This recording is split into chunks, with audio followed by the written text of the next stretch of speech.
Dadka Soomaaliyeed ayaa waxa ay taariikh dheer oo xagga ganacsiga ku lahaayeen Geeska Afrika.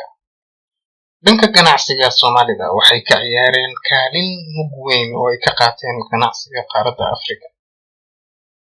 Ganacsatada Soomaalida waxay xiriir ganacsi oo xoog leh la lahaayeen dhul ku yaala Bariga Afrika marka koonfur loo raaco.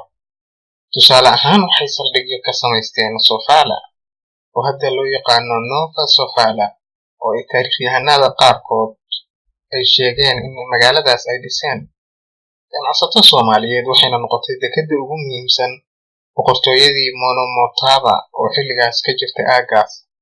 Waxay ku taallaa dalka Mozambique. Waxaa asaasay magaaladaas ganacsatooda iyo badmareennada Soomaalida, iyagoo geyn jiray dharka suufka ka samaysan kuna soo bedelan jiray dahabkii aaggaas laga heli jiray.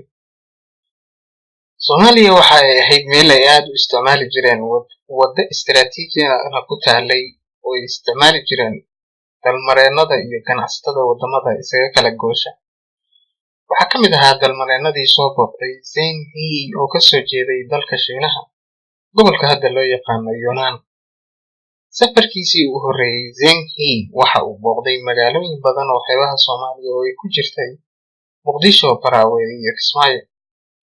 Taariikhdu waxay xustaa markii uu Soomaaliya ka soo laabtay waxyaabihii ugu xiisaha badnaa ee uu 1415kii kala laabtay waxaa ka mid ahaa gerigaas oo lagu xusay buugaag fara badan. Dadka Soomaalida ahi waxay tan iyo waqti hore ahaayeen kuwo ku safra badaha waaweyn ee caalamka, iyagoo u socdaalaya sababo kala duwan sida ganacsi, aqoon raadis, dalxiis iyo wax lamid ah.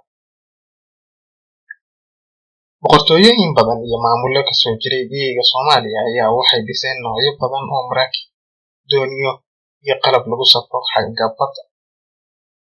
Haddii aad rabtid inaan taxane ka dhigno barnaamijkan, like saar oo subscribe samey si ay maalin walba macluumaad dheeraad ah u soo gaaraan.